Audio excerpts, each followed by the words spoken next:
बिस्मिल्लाहिर्रहमानिर्रहीम।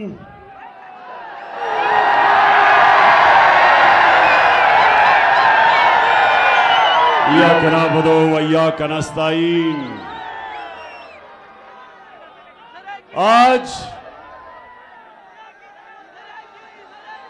आज मैं आप सबके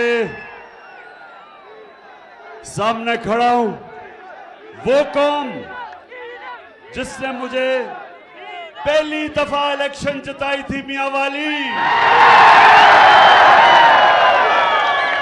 ये एहसान कभी मैं भूल नहीं सकता।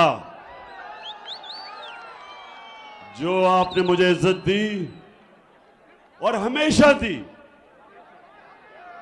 इंशाअल्लाह मैं अपने मियां वाली की भी पूरी तरह खिदमत करूंगा और अपनी कौम की भी खिदमत करूंगा इंशाअल्लाह। मैं सबसे पहले अताउल्लाह ईसा खेलवी, मैं आज कमर मशानी में खड़े होके अपनी सारी कौम के सामने आपको आज खिराद तहसीन पेश करता हूं।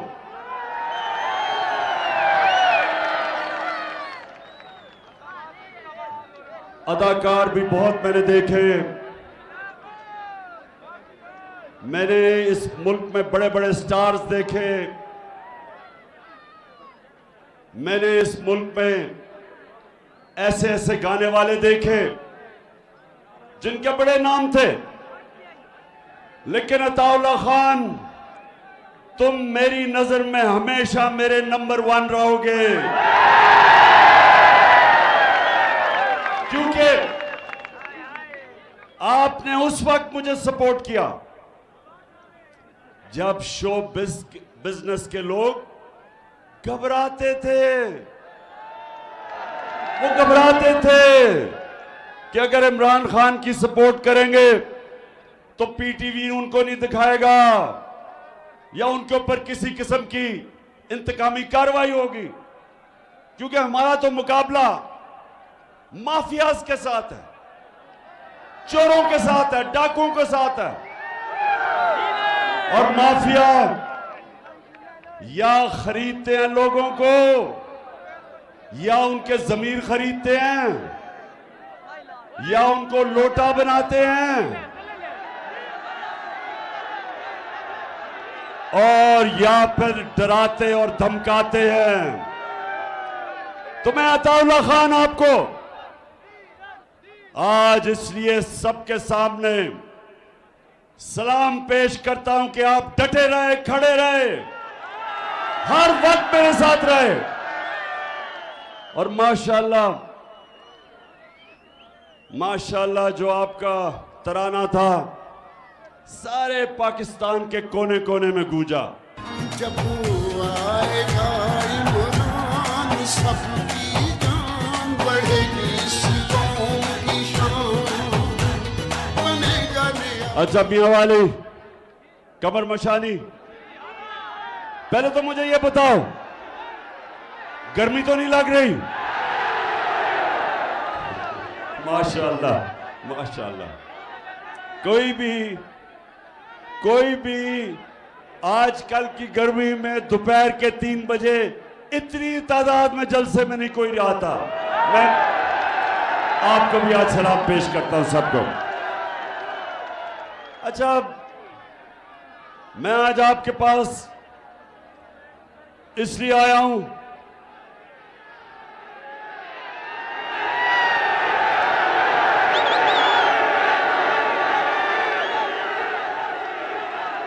डीजल,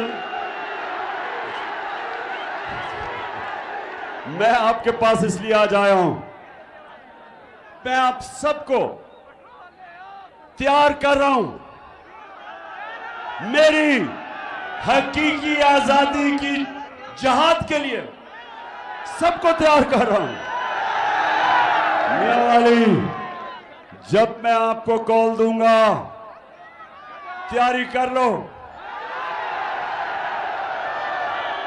मुझे लगता है कि इस्लामाबाद सिर्फ मियां वाली भर देगी। और ये हमारी हकीकी आजादी की जो जहाद है।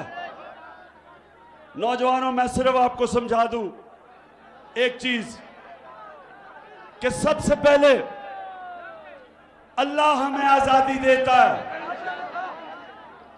जब हम अल्लाह के सामने खड़े होके हम जब कहते हैं ला इलाहा इल्लल्लाह, तो हम अल्लाह के सामने अल्लाह को से वादा करते हैं कि मेरे मौला, तेरे सिवा किसी को मैं खुदा नहीं मानूंगा, किसी के सामने नहीं झुकूंगा।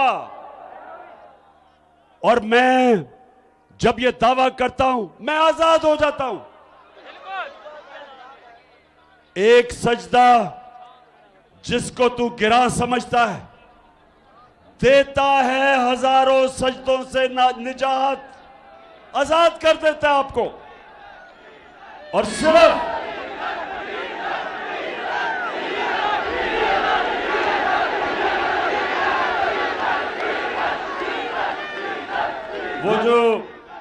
वो जो आप बात कर रहे हैं, वो एक डीजल के परमिट के सामने झुक जाता है।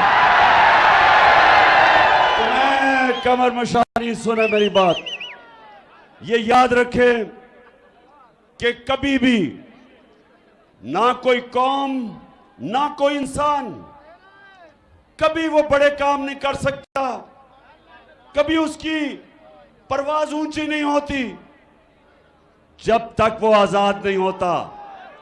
गुलाम सिर्फ अच्छे गुलाम बन सकते हैं। गुलाम इमामत नहीं कर सकते। गुलाम की परवाज इकबाल के शाहीन की नहीं हो सकती। इकबाल का शाहीन तो तब है जब अपनी जंजीरें तोड़ देता है। और जंजीरें, मेरे मियां वाली के लोगों सुनो, जंजीरें गिरती नहीं, तोड़ी जाती हैं। आजादी मिलती नहीं, छीनी जाती है। और इस वक्त हमारे ऊपर अमेरिके के गुलामों को मुसल्लत किया हुआ है। जो पाकिस्तान का प्राइम मिनिस्टर बनाया उन्होंने, उसकी सिर्फ एक खासियत है, वो जूते बड़े अच्छे पॉलिश करता है। मुझे तो बड़ा अच्छा हुआ कि शहबाज शरीफ तुम्हें मुरासला याद आ गया, तुम्हें साइफर याद आ गया। अब तो ये बड़ा अच्छा हुआ तुमने कहा इंक्वायरी करोगे। ये तो मैं 6 महीने से कह रहा हूं इंक्वायरी करो। हमने तो चीफ जस्टिस को मुरासला सिर्फ इसलिए भिजवाया कि चीफ जस्टिस साहब इंक्वायरी करें। मुल्क के ऊपर साजिश, बैरूनी साजिश के तहत हमारी हुकूमत को गिराया गया और वो मुरासले में वाज़ेह लिखा हुआ है। कमर मशानी मुरासला आपको पता क्या कहता था? हमारे एम्बेसडर को अमेरिका में, सुनो, हमारे एम्बेसडर को अमेरिका में उनका एक अंडर सेक्रेटरी ऑफ स्टेट जिसका नाम डोनाल्ड लू था, वो हमारे एम्बेसडर को कहता कि इमरान खान को अगर तुमने अदम एतमाद की तहरीक में अगर तुमने उसको ना हटाया तो पाकिस्तान को मुश्किलों का सामना करना पड़ेगा, और अगर तुमने इमरान खान को हटा दिया तो हम सब कुछ माफ कर देंगे। अब जब इमरान खान को हटाना था तो किसने आना था? चेरी ब्लॉसम शहबाज शरीफ ने आना था। तो साजिश का तो यह हिस्सा था। इसने मिलके उनके साथ और यहां हैंडलर्स के साथ साजिश की और वो गवर्नमेंट गिराई जो 17 साल में सबसे ज्यादा पाकिस्तान के अंदर तरक्की कर रही थी, जो पाकिस्तान की इकोनॉमिक सर्वे में जो इस हुकूमत ने शाया की, उस इकोनॉमिक सर्वे में लिखा हुआ है कि पाकिस्तान की तारीख पिछले 17 साल की तारीख में सबसे ज्यादा पाकिस्तान की मायशत ऊपर उभर रही थी। 5,000 या 7 और 6% 2 सालों में, ये 17 साल के बाद हमारी मायशत भी ऊपर जा रही थी। जो यही नून लीग, यही इसाक डार दिवालिया निकाल के छोड़ के गए थे, हमने वो उठा दी थी। रोजगार, वर्ल्ड बैंक कहता है कि सारे बर्रे सगीर में सबसे बेहतर रोजगार पाकिस्तान में मिल रहा था। किसान खुश था।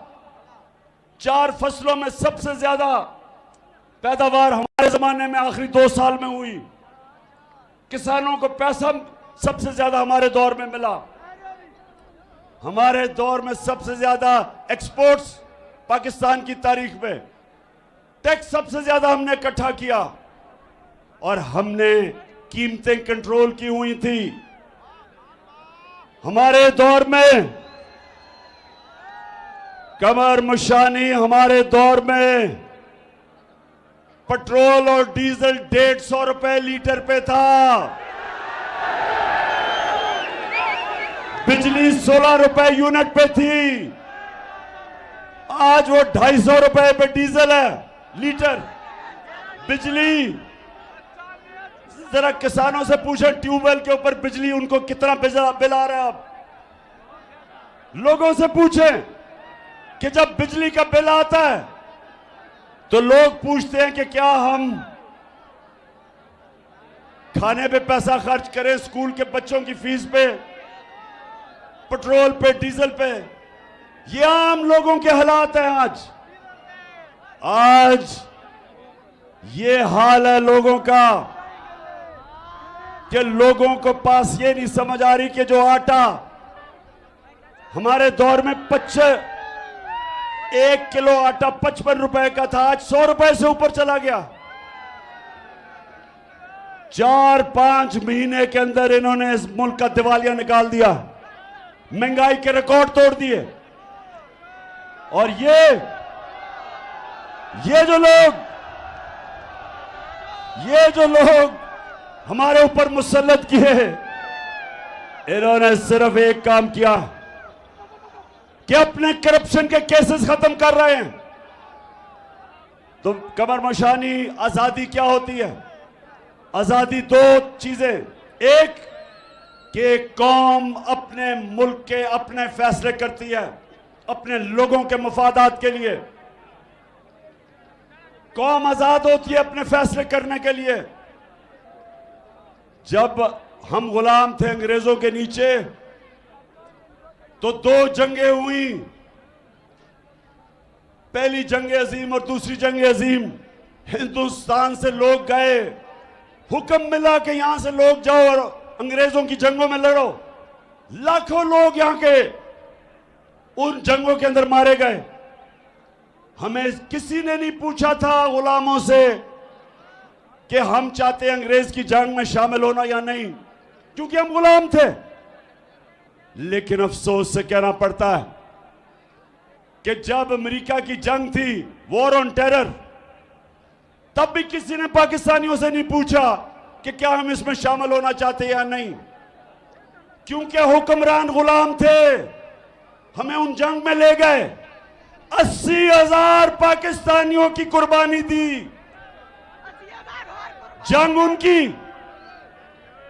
अमेरिका के अंदर 9/11 में सिर्फ 3,000 से कम लोग मारे गए और हम उनकी जंग में शामिल होके 80,000 पाकिस्तानी मारा गया, क्योंकि हम गुलाम थे। हमने अपने मुल्क के मफादात के लिए फैसले नहीं किए। हमने अपने जिनकी हमारे हुक्मरान गुलामी कर रहे थे, उनके हुक्म के ऊपर फैसले किए। 400 ड्रोन अटैक हुए हमारे मुल्क पे। 400 ड्रोन जिनकी जंग लड़ रहे थे वो इधर ही बमबारी कर रहे थे। हजारों पाकिस्तानी बेकसूर मारे गए क्योंकि हम गुलाम थे, हम आजाद फैसले नहीं करते थे। 35 लाख लोग कबायली इलाके से बेघर हुए, 35 लाख लोग नकल मकानी की कबायली इलाके से। अरबों डॉलर का मुल्क को नुकसान हुआ। किसी ने पूछा कि हमें कौन इस जंग में लेके गया था? आज भी हमारे फौजी कुर्बानियां दे रहे हैं। आज भी वजीरिस्तान में और अफगानिस्तान के बॉर्डर के साथ आज भी हर दूसरे दिन हमारा कोई फौजी शहीद होता है उस जंग की वजह से। किसी ने पूछा, क्या मेरी कौम से किसी ने पूछा था क्या मैं इस जंग में जाना चाहिए? और मियां वाली आप गवाह हो, आप गवाह हो कि मैं सारा वक्त कहता रह गया कि ये हमारी जंग नहीं है। मैं हर जगह कहता रहा कि ये हमारी जंग नहीं है। और मुझे कहते तालिबान खान, मेरे ऊपर उन्होंने इल्जाम लगाए कि जनाब ये तो दहशतगर्दी के साथ है। तो आज जो हम हकीकी आजादी के लिए निकले, सबसे पहले हम ये चाहते हैं कि पाकिस्तान के फैसले पाकिस्तान में हों और पाकिस्तानी लोगों के मुफादात के लिए हों। अगर हमें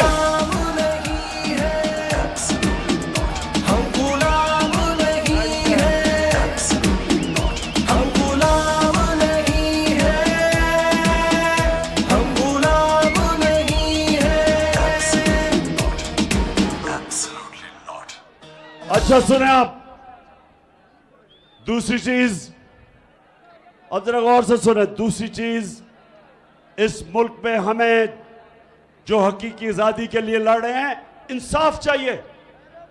इंसाफ इंसानों को आजाद करता है, इंसाफ इंसानों को हुकूक देता है, इंसाफ कमजोर और ताकतवर को बराबर रख देता है कानून के सामने। और ये जो तमाशा हो रहा है, ये जो चोर ऊपर मुसल्लत है, कमर मशानी, मेरी गौर से बात सुनो। अगर ये रह गए हमारे ऊपर, ये मुल्क का और आपका कोई मुस्तकबिल नहीं है। आते साथ ही इन्होंने अपने अरबों रुपए के करप्शन के केसेस माफ करवाए हैं। पहले मुशर्रफ ने इनको एनआरओ दिया, इन दोनों करप्ट खानदानों के केसेस खत्म किए। इन्होंने 10 साल हुकूमत करके 4 गुना इस मुल्क का कर्जा बढ़ाया, डाके मारे और मुझे बार बार ब्लैकमेल करने की कोशिश की कि एनआरओ दे दो। अब इनको फिर एनआरओ मिल गया, असेंबलियों में आए, कानून बदला, नैब के ऊपर अपना आदमी बिठाया, एफआईए पे अपना आदमी बिठाया और केसेस माफ करवा लिए। मैंने देखा कि मरियम ने बड़ी दुख भरी प्रेस कॉन्फ्रेंस की, बड़ी तकलीफ दे प्रेस कॉन्फ्रेंस के जनाब इमरान खान ने मेरे पे कितना जुल्म कर दिया। और मरियम, खुदा का वास्ता है, सच बोलना सीखो, झूठ बोलने की पीएचडी ली हुई है। तुम्हारे ऊपर केस इमरान खान ने नहीं किया था बीबी, आप पकड़ी गई थी, इंटरनेशनल इंकशाफ हुआ था, पैनामा पेपर्स का इंटरनेशनल इंकशाफ हुआ, बड़े वजीर आजम पकड़े गए, वजीर पकड़े गए दुनिया में। उसमें एक इसका भी नाम आ गया कि लंदन के महंगे तरीन इलाके के अंदर अरबों रुपए के 4 बड़े बड़े महलात मरियम के नाम पे थे।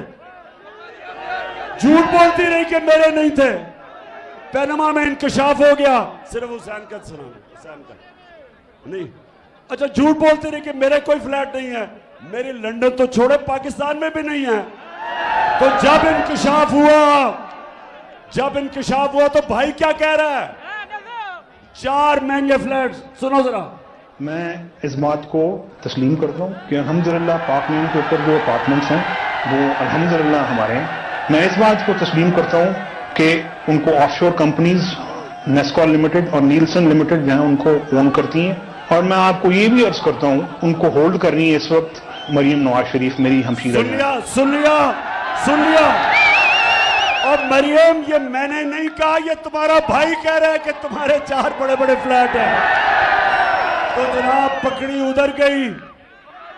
सजा हमारे जमाने पे नहीं हुई, इनकी हुकूमत के दौर में शुरू हुई तफ्तीश और सजा हुई।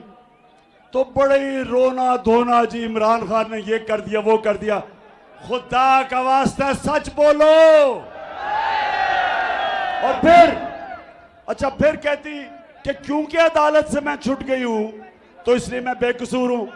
मरियम, पहले मुझे यह बताओ, सारी नून लीग मुझे यह बताए कि 2 दफा आपने नवाज शरीफ ने आसिफ जरदारी को जेल में डाला था,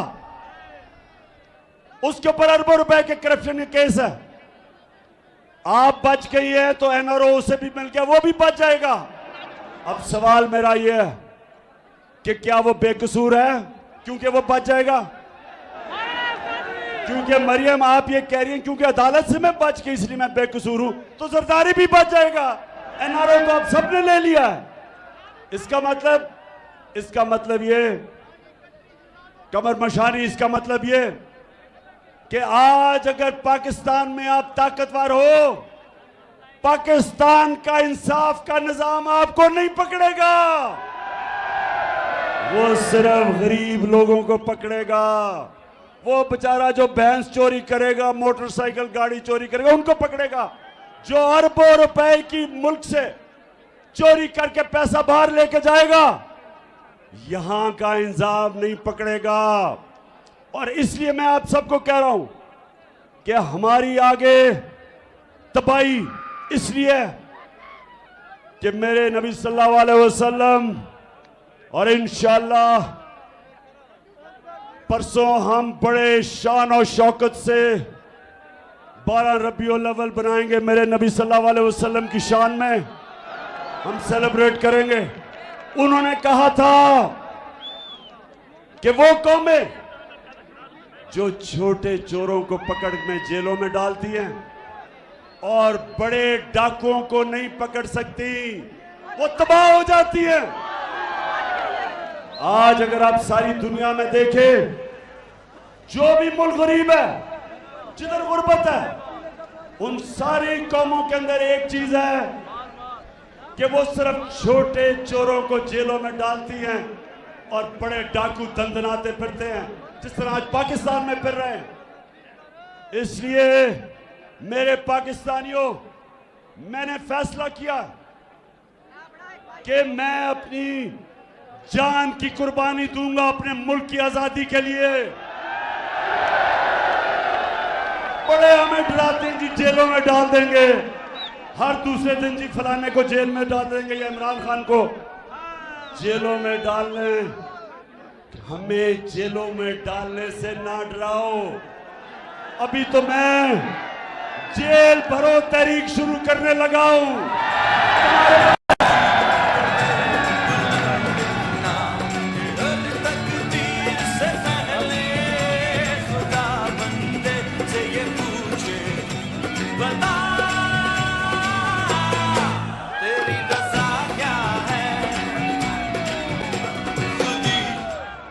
मैं इंशाअल्लाह अनाउंस करने वाला हूं जेल भरो तहरीक।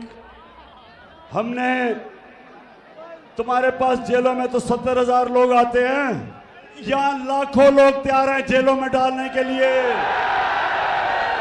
हमें जेलों से ना डराओ। एक और इन्होंने गेम की, मरियम जिससे सच बोला ही नहीं जाता, उसकी दूसरी जो उसकी खिदमत गुजार, उसके साथ साथ उसकी चेली है दूसरी मरियम, और जावेद लतीफ, इन्होंने कहा कि इमरान खान ने तौहीन मजहब की है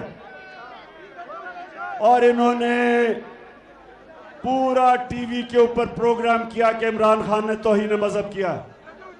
इसके पीछे गेम क्या है? इसके पीछे गेम ये है, और 4 वो बंद कमरों में लोग बैठे हैं जिन्होंने फैसला किया मुझे मरवाने का, वो इसके पीछे हैं। इन्होंने फैसला किया कि जी कहेंगे तौहीन मजहब किया, और उसके बाद अगर मुझे किसी ने कत्ल किया तो कहेंगे जी कोई मजहबी जुनूनी ने कर दिया क्योंकि इसने तौहीन मजहब किया। कोई ये कान खोल के सुन लो, मैंने अपनी सारी कौम एक टेप बना के रखी हुई है। जिस वक्त मुझे कुछ हुआ वो टेप आ जाएगी, रिलीज होगी, और वो 4 लोगों के नाम सारी कौम के सामने आएंगे जिन्होंने बंद कमरों में ये फैसला किया, ताकि मैं तो आखिरत में मानने वाला हूं, अल्लाह के हाथ में जिंदगी मौत है। जब भी वो कहेगा हम तैयार हैं, जब भी बुलावा देगा, लेकिन वो 4 लोगों को मेरी कौम माफ नहीं करेगी। अच्छा, तो अब सब तैयारी कर लो। मैं अब सुने मैं करने क्या लगा हूं। ये समझ रहे हैं इनका प्लान बना हुआ है, जिस तरह इन्होंने 25 मई को हमारे ऊपर जुल्म किया। राना सनाउल्लाह और शहबाज शरीफ सुन लो, तुम जो भी तैयारी कर रहे हो, कप्तान उससे ज्यादा बेहतर तैयारी कर रहा है।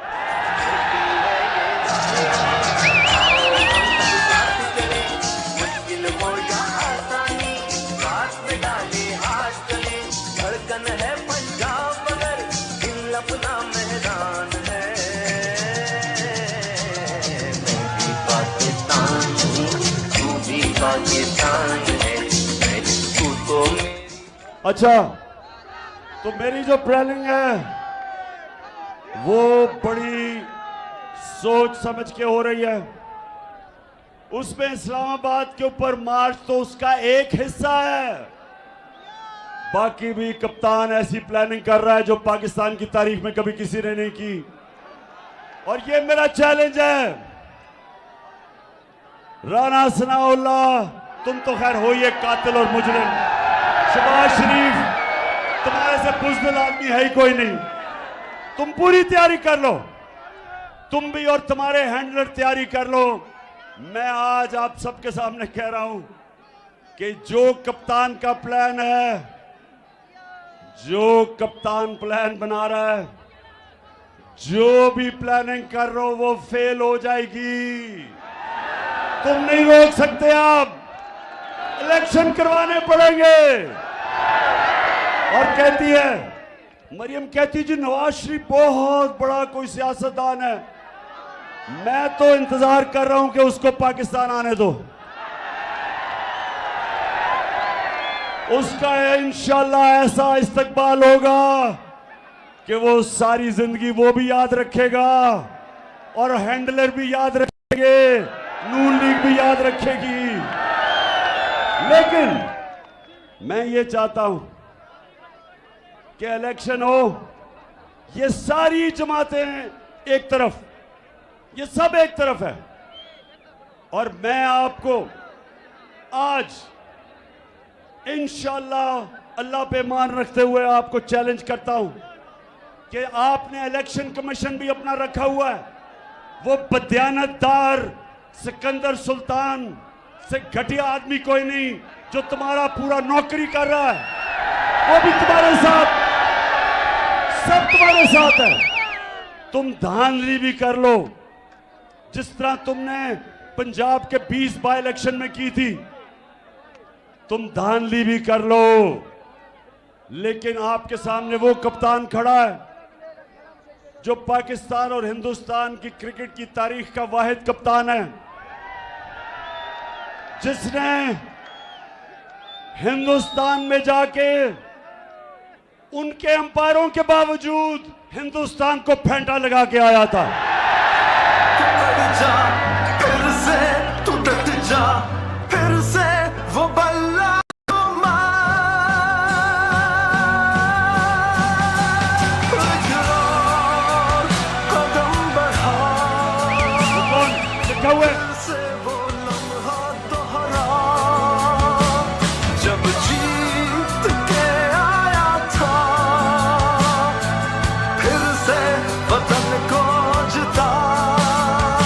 अच्छा मियां वाली, इन्होंने एक और गेम शुरू किया, मैं आज सारी कौम के सामने बताना चाहता हूं। इन्होंने वो डीप फेक वीडियो चला रहे, इन्होंने क्या किया है कि बेचारे हर तरह मार खाते जा रहे हैं। अब इन्होंने फेक वीडियोस बनाई हैं, फेक ऑडियोज बनाई हैं। ऑडियो तो खैर जो शहबाज शरीफ की बाहर आई है प्राइम मिनिस्टर हाउस की, ये तो एक मुल्क के लिए तफ्तीश सारे मुल्क के लिए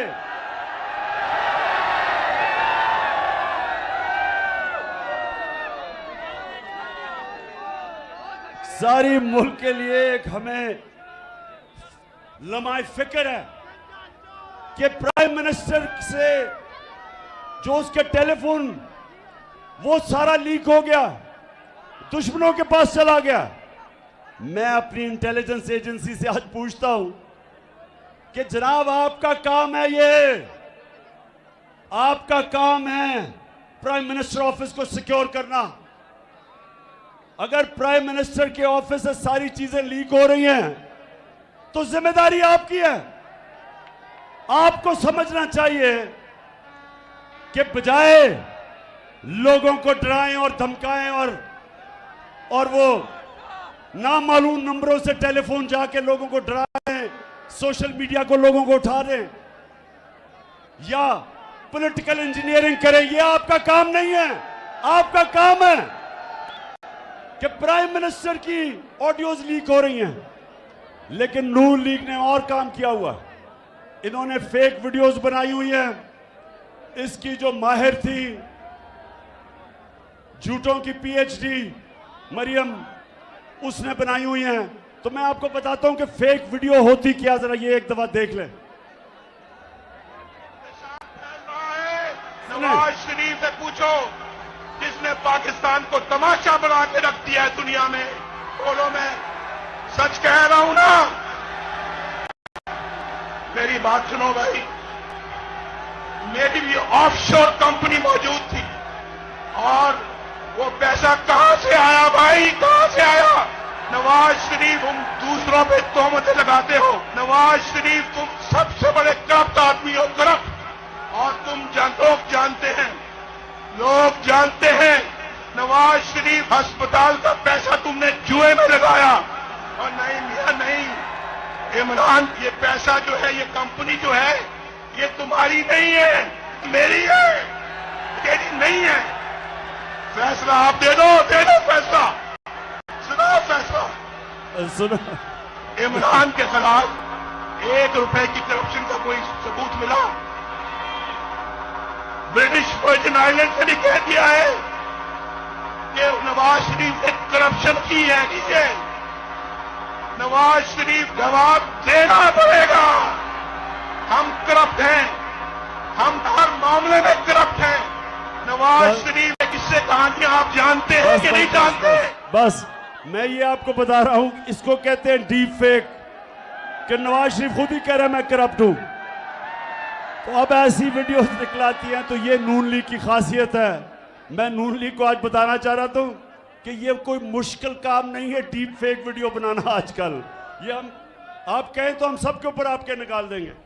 अच्छा जी, आखिर में मैं आप सारा कमर मशानी, आपने मेरे साथ अब एक हल्फ लेना है। सबने मेरे साथ आज हल्फ लेना है, जिसकी वजह से मैं खास आपके पास आया हूं। ये आप पढ़ेंगे और इसके बाद हम सारे वो बात आगे दोहराएंगे। ये लो। बिस्मिल्लाहिर्रहमानिर्रहीम। हाथ उठाओ ना, हाथ ऊपर करें सारे, दायां हाथ ऊपर करें। मैं अल्लाह ताला को हाजिर नाजिर जानकर ये हलफ उठाता हूं कि मैं पाकिस्तान के आईन की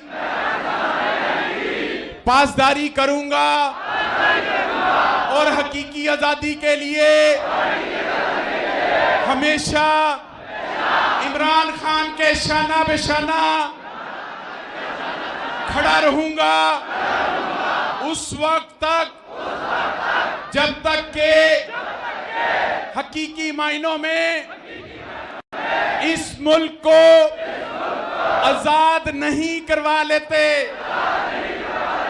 अल्लाह ताला हम सब का हामियो नासिर हो, आमीन। अब ये सब समझो, आपने अल्लाह के सामने हल्फ लिया, हाथ खड़ा करके बताओ तैयार हो। इंशाअल्लाह पाकिस्तान जिंदाबाद।